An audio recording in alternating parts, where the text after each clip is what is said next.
Hello friends, आज के video में अगेन हम लोग मल्टीपल टॉपिक पे बात करेंगे। सबसे इम्पोर्टेंट जो है वो आज का मार्केट का हाल आज बहुत ही बुरा है।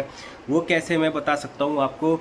देखो, निफ्टी 50 अभी 0.9% डाउन है जब मैं वीडियो बना रहा हूँ। बैंक निफ्टी 1% डाउन है। मिड कैप आपको लगभग 1.2% डाउन है और जो स्मॉल कैप 100 है वो 1.6% नीचे है। और जो उससे भी ख़राब हालत है वो है आपको इन एडवांस डिक्लाइन का चार्ट। तो एडवांस में देखोगे आप तो 665 ग्रीन में है एंड लगभग 2200 शेयर रेड में है। और ये जो रेशियो है ख़राब होता जा रहा है डे बाय डे। जो आपका सुबह में पोर्टफोलियो होगा मे भी आपका पोर्टफोलियो अभी ज़्यादा डाउन होगा। और जो सबसे बड़ा आपको फैक्टर होता है वो है mid small 400 and small cap 250। Small cap 250 1.5% down है, मिड कैप स्मॉल 400। तो आपका पोर्टफोलियो 1% से ज़्यादा टूटा हुआ होगा। मेरा आज उतना टूटा हुआ नहीं है। एक स्टॉक के भरोसे उस स्टॉक में 2 दिन से तेजी आ रहा है, क्योंकि 2 स्टॉक के बड़े से 2 शेयर में बहुत ज़्यादा तेजी आ रहा है मेरा 2 दिन से।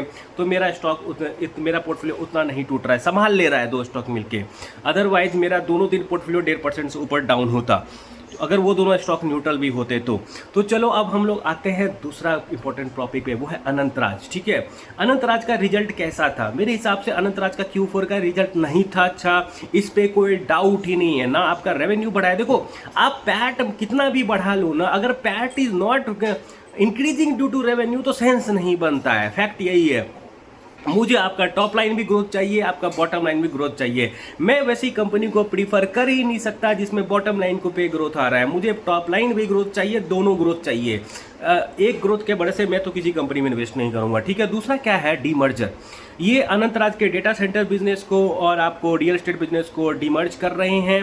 मेरे हिसाब से ये अच्छा न्यूज़ है। 20,000 करोड़ ये इन्वेस्ट करना चाहते हैं, पता नहीं पैसा कहाँ से लाएंगे। ठीक है, तो ये आपको देखना पड़ेगा क्या कर रहे हैं नहीं कर रहे हैं। सेकेंड चीज़ क्या है ना कि डीमर्जर जो करेंगे ये किस वैल्यूएशन पे करेंगे। ऐसा नहीं कि जैसे अनंतराज का डेटा सेंटर का आपको डीमर्ज करके बिजनेस लिस्ट होगा, आपको खरीद लेना है। ठीक है, आपको ये देखना है कि किस वैल्यूएशन पे आ रहा है। अगर 50 के पी पे भी आए, पेग रेशियो 1 के आसपास भी आए, 1.2 के आसपास भी, तब सेंस बनता है। लेकिन अगर मैगे वैल्यूएशन पे लाए तो सेंस नहीं बनता है। क्योंकि आप एक बात इंपॉर्टेंट समझो यहाँ पे, भले इनका डेटा सेंटर का कैपेसिटी आज के टाइम पे 28 मेगावाट है और ये बोल रहे हैं 357 मेगावाट करेंगे। यहाँ पे एक पॉजिटिव चीज़ दिखाता हूँ आपको। 28 और 350 के आसपास कितना होता है? 13x लगभग हुआ। ठीक है, लेकिन आप एक इंपॉर्टेंट फैक्टर यहाँ पे समझो। ये 28 में से ना इनका टारगेट था 4 मेगावाट क्लाउड करेंगे। मुझे नहीं पता कितना किया है, क्योंकि ये मुझे इन्फॉर्मेशन मिला नहीं है। Maybe I am missed it. Management एक कॉल का अभी तक नोटिफिकेशन दिया नहीं है जो कॉल ज्वाइन करके पूछ सकूँ मैं। तो यही प्रॉब्लम है इस मैनेजमेंट के साथ। एक तो आप 6 महीने में कॉल करते हो, कॉल का अभी तक नोटिफिकेशन नहीं आया। आई डोंट नो कि आप कॉल करोगे भी कि नहीं करोगे। ठीक है, और बोलते हैं कि हम कॉल करते हैं। भाई, तो माइनॉरिटी शेयर होल्डर आपके पास 2-2 लाख माइनॉरिटी शेयर होल्डर पड़ा हुआ है। माइनॉरिटी शेयर होल्डर के लिए करो ना कॉल। आपको इंस्टीट्यूशन से क्या लेना देना है? मतलब सीधा बोल दो कि माइनॉरिटी शेयर होल्डर मत लगाओ मेरे कंपनी में पैसे, लेकिन जब आपको पैसा उठाना होगा तब आ जाओगे आप माइनॉरिटी शेयर होल्डर के पास। ऐसे तो नहीं होता है ना। तो सीन यही है यहाँ पे कि इनका जो डेटा सेंटर वाला है आपको 28 मेगावाट से 350 मेगावाट एट 13x, यहाँ पे 4 मेगावाट क्लाउड है और वहाँ पे 78 मेगावाट क्लाउड है। ये बोल रहे हैं करेंगे नहीं करेंगे मुझे नहीं पता, लेकिन अगर ये कर देते हैं तो ये एक्चुअली में रेवेन्यू के टर्म्स में 30x के आसपास का जंप आ सकता है। मैं आपको जब वीडियो बनाऊंगा इस पे तब बताऊंगा। और पैट लेवल पे इट कैन फर्दर बूस्ट। ठीक है, तो इस कंपनी का अगर डेटा सेंटर का बिजनेस सेपरेट हो जाता है आज के टाइम पे, अगर अच्छे वैल्यूएशन पे आता है और जो मैनेजमेंट बोलती है डिलीवर करे, मुझे सबसे बड़ा डाउट यही है। इनका डिलीवरी हमेशा शिफ्ट होता रहता है। शिफ्ट ऐसा नहीं कि पीछे की तरफ शिफ्ट हो, आगे की तरफ शिफ्ट होता रहता है। ये मेरा इस मैनेजमेंट के साथ, मतलब इस कंपनी के साथ 2-2.5 साल का एक्सपीरियंस है, उससे बता रहा हूँ। हमेशा इनका टाइमलाइन आगे की तरफ शिफ्ट होता रहता है, पीछे की तरफ नहीं देखा हूँ मैं आज तक। ठीक है, मे बी टेक्निकल एक्सपर्ट चाहिए इसमें, चाहिए बहुत ज़्यादा, उसके अलावा पैसा चाहिए। लेकिन आप कमिट मत करो ना, पहले कैलकुलेट वगैरह कर लो तब कमिट करो। ठीक है, ऐसे क्या होता है, विश्वास नहीं है। और अनंतराज आज के टाइम पे एक अच्छी डील है, अगर ये डिलीवर कर दे तो मेरा कहना क्या है कि इनको ट्रैक करना बनता है। डेटा सेंटर का अगर ये जो बोल रहे हैं डीमर्जर कराए, अच्छे वैल्यूएशन पे कराए, तो मेरे हिसाब से that's a good deal. And company के डेटा सेंटर के बिजनेस में ग्रोथ एक्सपोनेंशियल है इनका। अगर ये आपको 2032 जो इनका टारगेट 2031-32 में 2031 2032 में कि हम 357 मेगावाट का डेटा सेंटर करेंगे, अगर वो कर देते हैं ना वो भी, तो it's a very very good deal मेरे हिसाब से। लेकिन करे तो भाई आप बताओ तो पाथवे क्या है, कैसे पैसा उठा रहे हो, नहीं उठा रहे हो, कहाँ से फंडिंग लाओगे, क्योंकि 375 मेगावाट का डेटा सेंटर बनाना मजाक तो है नहीं। फंड कैसे करेगा, क्या करेगा, उस पर क्लैरिटी दो मुझे। तो आप जब लिस्ट होगा तो वैल्यूएशन के हिसाब से इन्वेस्टर कैन जज कि क्या करना है नहीं करना है। It is not a buy sell recommendation, बस मैं थिंकिंग बता रहा हूँ, ठीक है। तो कूदना मत उस वक्त, एनालाइज कर लेना किस वैल्यूएशन पे नहीं है, दैट्स ऑल, ठीक है।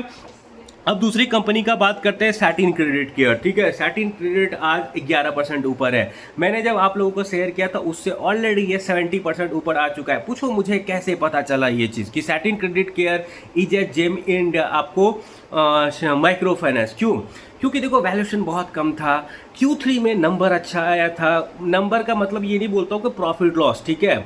माइक्रो फाइनेंस अब जैसी कंपनी का, वैसे मैं ज़्यादातर बिजनेस का ना आपको रिजल्ट देख के डिसीजन नहीं लेता हूँ, मैं फ्यूचर का सोचता हूँ कि अगले 2 साल में क्या हो सकता है। जैसे अद्वैत पे मैं क्यों हूँ, क्योंकि मुझे ये दिख रहा है कि दिस कैन डू मतलब multi fold jump in 2-3 years, not जो 40-50% का CAGR बोलते हैं वो नहीं, एक्चुअली में जो ये कर रहे हैं और ये कर देंगे तो they can multifold jump. Advait पे मेरा वीडियो देख लेना, ठीक है।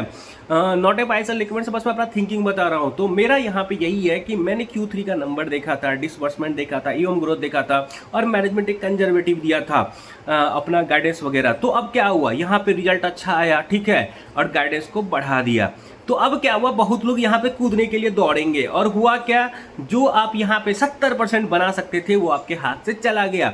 ये आपको देखो, मेरे को तो पता चल गया था ये चीज़ ऐसा होने वाला है। एंड फर्दर Q4 के अपडेट के बाद मैंने वीडियो बनाया था, आपको बोला था कि मेरा थॉट प्रोसेस सट्टे नहीं। ये कैसे पता चला, मैं इस इंडस्ट्री को ट्रैक करता हूँ, मैं इस कंपनी को ट्रैक करता हूँ, मुझे पता चल गया इसका वैल्यूएशन सबसे कम है, इसका ग्रोथ अच्छा आ रहा है, क्वार्टर 30% का ग्रोथ आया है, लास्ट क्वार्टर भी अच्छा ग्रोथ था इनका, क्वार्टर 4% का ईओएम ग्रोथ था, डिसबर्समेंट भी अच्छा खासा था, मैनेजमेंट वाज बीइंग कंजर्वेटिव, 10-15% का ग्रोथ दिया। अब क्या हुआ, 15 से 20% ग्रोथ दिया, लेकिन वहां तक पहुंचने में इनका शेयर प्राइस 70% जा चुका है। यू हैव लॉस 70% का गेन। तो मेरा कहना मतलब यही है कि आपको बिजनेस के अंदर घुसना पड़ेगा। जब तक मैनेजमेंट आके कॉन्फिडेंटली बोलेगी ना कि मेरा गाइडेंस अच्छा है, मैं गाइडेंस इंप्रूव कर रहा हूँ, मार्केट उसको ऑलरेडी रिवार्ड कर चुका होगा। आपको मैनेजमेंट के भरोसे नहीं बैठना है। जब मैनेजमेंट का बिजनेस, कंपनी का बिजनेस अच्छा चल रहा होगा, मैनेजमेंट आपको हमेशा बुलिश चीज़ें बताएगा। जब मैनेजमेंट कंपनी का बिजनेस खराब चल रहा होगा तो वो लोग हमेशा कंजर्वेटिव गाइडेंस देंगे। आपको घुसना है, आपको समझना है। मुझे ये समझ में आ गया था माइक्रो फाइनेंस में रिवर्सल है, तो रिवर्सल है तो सबसे सस्ते वैल्यूएशन पे कौन सी कंपनी है, satin credit care, and company ने लॉस भी रिपोर्ट नहीं किया। उसके अलावा कंपनी का गाइडेंस कंजर्वेटिव है, लेकिन जो कंपनी कर रही है और जो बोल रही है उसमें फ़र्क है। एंड Q4 में फर्दर वो चीज़ सीमेंट हो गया। तो आपको अंदर घुसना है, तब समझ में आएगा, ठीक है। तो मेरा कहने का मतलब यही है कि मैनेजमेंट के गाइडेंस के भरोसे मत जाओ। मैनेजमेंट के गाइडेंस से पहले समझो कि क्या हो रहा है, नहीं हो रहा। Big wealth will be created their only. और ठीक है, ये चीज़ के लिए मैं एक सेशन ले रहा हूँ जहाँ पे मैं आपको डिटेल में समझाऊंगा कि क्या कर सकते हैं, नहीं कर सकते हैं, कौन कौन सा टूल का यूज कर सकते हैं, सेलिंग को कैसे एग्जीक्यूट करना है, बाइंग को कैसे एग्जीक्यूट करना है, किस किस कंपनी को ट्रैक कर सकते हो, मैं AI को कैसे यूज़ करता हूँ, देन मैं फॉरवर्ड कैलकुलेशन वगैरह कैसे करता हूँ, वो सब के लिए मैं एक सेशन ले रहा हूँ 23 एंड 24 अगस्त को। डिटेल आपको मिल जाएगा, पिन कमेंट में देख लेना। इंटरेस्टेड हो तो जल्दी से जल्दी आप वहाँ पे साइन अप कर दो। ओनली 7 सीट्स आर रिमेनिंग, ठीक है, तो जल्दी से जल्दी साइन अप कर लेना। तो ये हो गया सैटिन क्रेडिट केयर का। Satin Credit according to me still a good deal. Price to book शायद अभी भी इसका लो 1 से नीचे ही है।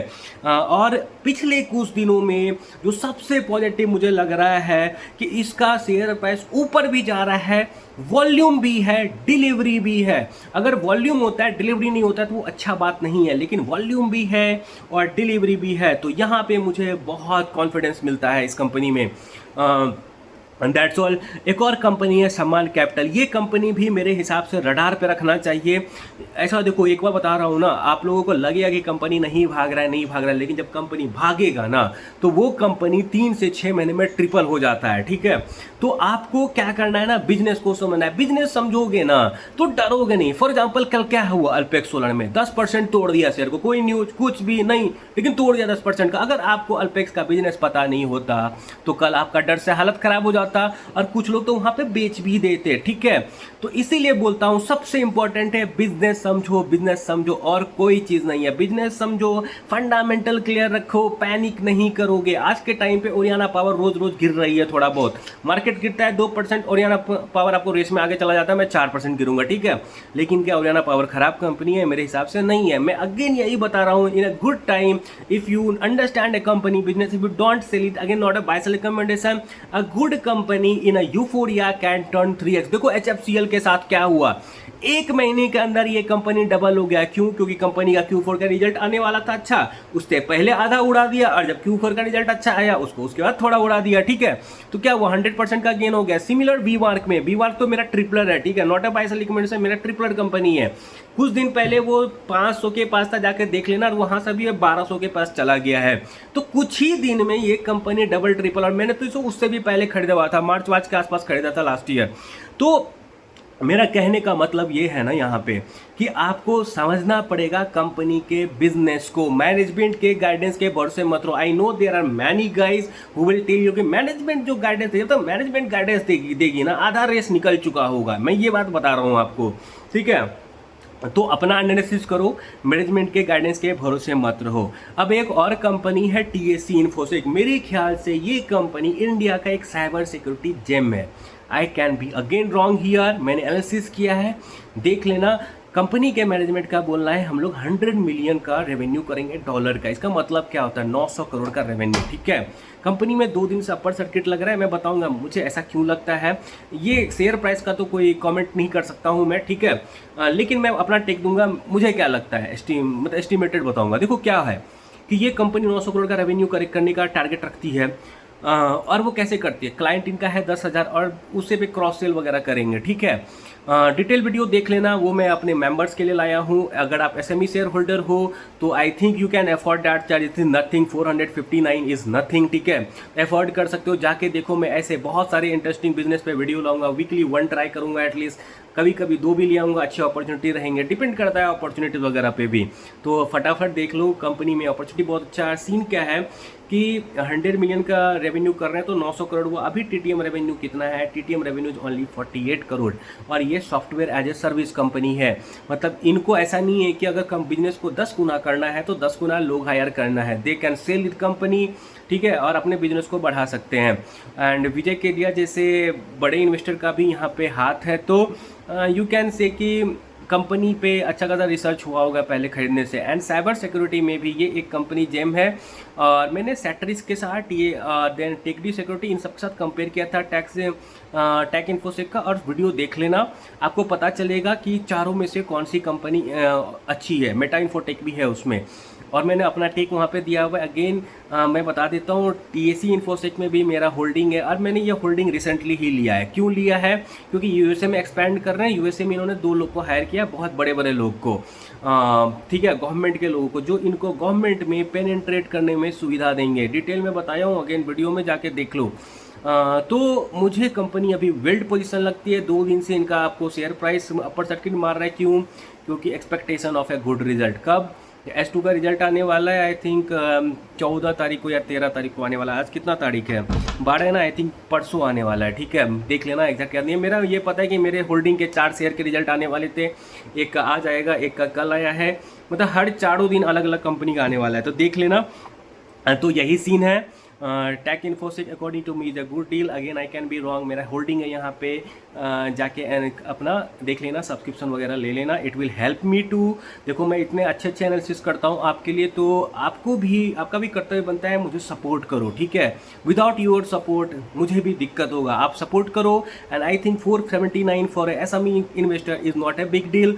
And that's all. No pressure nothing. आपको अगर लगे कि मेरा आपको क्या बोलते हैं एनालिसिस सब अच्छा लगता है तो ले लेना, it will support me, that's all. I hope कि आपको मेरा ये वीडियो अच्छा लगा, और अच्छा लगा होगा तो लाइक शेयर सब्सक्राइब कर देना दोस्त। बाय।